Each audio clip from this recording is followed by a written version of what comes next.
السلام علیکم ورحمۃ اللہ وبرکاتہ۔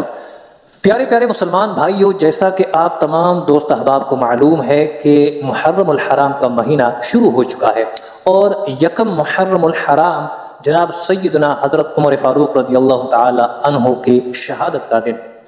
حضرت عمر فاروق رضی اللہ تعالی عنہ کی شہادت کے دن کی مناسبت سے آج ہم حضرت عمر فاروق رضی اللہ تعالی عنہ کا تذکرہ کریں گے۔ میں آپ دوستوں کے ساتھ جناب سیدنا عمر فاروق رضی اللہ تعالی عنہ کی زندگی پر مبنی کچھ اہم معلومات آپ تمام دوستوں سے شیئر کرنے کی کوشش کروں گا، لہذا آپ تمام دوستوں سے گزارش ہے کہ اس ویڈیو کو آخر تک ملاحظہ فرمائیں، اور اگر آپ میرے چینل پر نئے ہیں تو میری گزارش ہے آپ دوستوں سے کہ اس چینل کو سبسکرائب ضرور کر لیں، بیل آئیکن ضرور دبا دیجئے تاکہ میری ہر آنے والی نئی ویڈیو جو کہ معلوماتی اور اصلاحی ویڈیو ہوتی ہے وہ آپ تک پہنچ سکے۔ تو شروع کرتے ہیں جناب حضرت سیدنا عمر فاروق رضی اللہ تعالی عنہ کا تذکرہ۔ آپ رضی اللہ تعالی عنہ کی 7 پشتوں میں کوئی بادشاہ نہیں گزرا تھا۔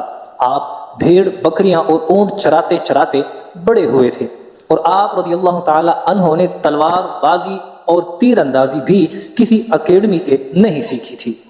جب اسکندر اعظم نے آرگنائزڈ آرمی کے ساتھ 10 سالوں میں 17 لاکھ مربع میل کا علاقہ فتح کیا تھا، وہیں حضرت عمر فاروق رضی اللہ تعالی عنہ نے اپنے دور حکومت میں 10 سالوں میں آرگنائزڈ آرمی کے بغیر 22 لاکھ مربع میل کا علاقہ فتح کیا تھا، اور یہ دنیا کا سب سے زیادہ فتح کیا ہوا علاقہ ہے، اور اس میں روم اور ایران یہ 2 سپر پاور طاقتیں بھی اس حکومت میں شامل تھیں۔ آج کے سیٹلائٹ میزائل اور آبدوزوں کے دور میں بھی دنیا کے کسی حکمران کے پاس اتنی بڑی سلطنت نہیں جو حضرت سیدنا عمر فاروق رضی اللہ تعالی عنہ نے نہ صرف گھوڑوں کی پیٹھ پر بیٹھ کر فتح کرائی بلکہ اس کا انتظام و انصرام بھی چلایا تھا۔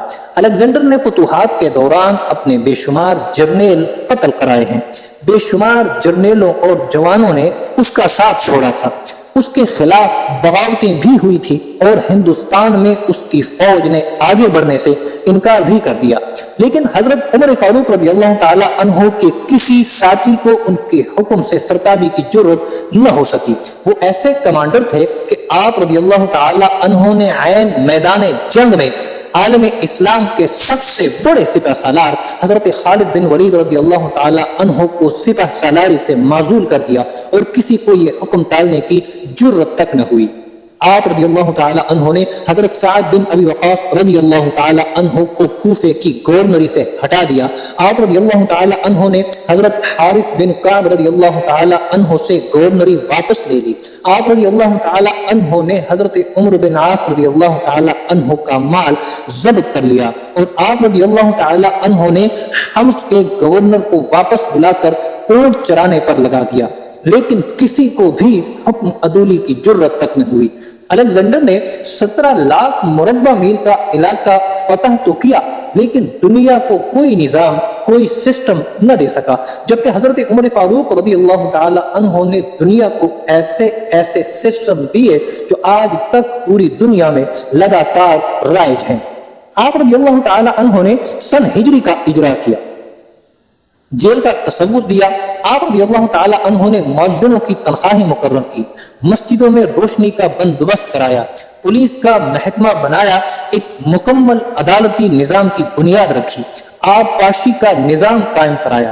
آپ رضی اللہ تعالی عنہ نے فوجی چھاونیاں بنوائیں اور فوج کا باقاعدہ محکمہ قائم کیا۔ آپ رضی اللہ تعالی عنہ نے دنیا میں پہلی بار دودھ پیتے بچوں، معذوروں، بیواؤں اور بے آسراؤں کے وظائف مقرر کیے۔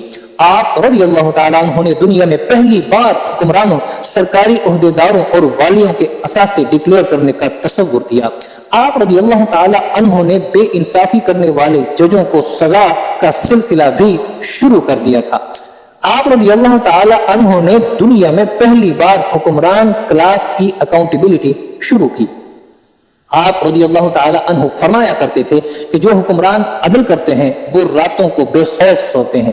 آپ رضی اللہ تعالی عنہ کا فرمان تھا کہ قوم کا سردار قوم کا سچا خادم ہوتا ہے۔ آپ رضی اللہ تعالی عنہ کی مہر پر لکھا تھا عمر نصیحت کے لیے موت ہی کافی ہے۔ آپ کے دسترخوان پر کبھی 2 سالن نہیں رکھے گئے۔ آپ رضی اللہ تعالی عنہ زمین پر سر کے نیچے اینٹ رکھ کر سو جاتے تھے۔ آپ رضی اللہ تعالی عنہ کے کرتے پر 14 سے زائد پیوند تھے اور ان پیوندوں میں ایک سرخ چمڑے کا پیوند بھی تھا۔ آپ موٹا کھردرا کپڑا پہنتے تھے۔ آپ کو نرم اور باریک کپڑے سے نفرت تھی۔ آپ رضی اللہ تعالی عنہ اسلامی دنیا کے پہلے خلیفہ تھے جنہیں امیر المؤمنین کا خطاب دیا گیا۔ دنیا کے تمام مذاہب کی کوئی نہ کوئی خصوصیت ہے، اسلام کی سب سے بڑی خصوصیت عدل اور انصاف ہے، اور حضرت عمر فاروق رضی اللہ تعالی عنہ وہ شخصیت ہے جو اس خصوصیت پر پورا اترتے ہیں۔ آپ شہادت کے وقت مقروض تھے، چنانچہ آپ کی وصیت کے مطابق آپ کا واحد مکان بیچ کر آپ کا قرض ادا کر دیا گیا، اور آپ رضی اللہ تعالی عنہ دنیا کے واحد حکمران تھے جو فرمایا کرتے تھے دریائے فرات کے کنارے کوئی کتا بھی بھوک سے مر گیا تو اس کی سزا مجھ حضرت عمر فاروق رضی اللہ تعالی عنہ کو بھگتنا ہوگی۔ آپ رضی اللہ تعالی عنہ کی یہ خصوصیت تھی اور آپ کے عدل کی یہ حالت تھی۔ آپ کا انتقال ہوا تو آپ کی سلطنت کے دور دراز علاقے کا ایک چرواہا بھاگتا ہوا آیا اور چیخ کر بولا، لوگوں حضرت عمر فاروق رضی اللہ تعالی عنہ کا انتقال ہو گیا، واللہ حضرت عمر فاروق رضی اللہ تعالی عنہ کا انتقال ہو گیا۔ لوگوں نے حیرت سے پوچھا کہ تم مدینے سے ہزاروں میل دور جنگل میں ہو، تمہیں اس سانحے کا پتہ کیسے چلا؟ تمہیں اس بات کی خبر کس نے دی؟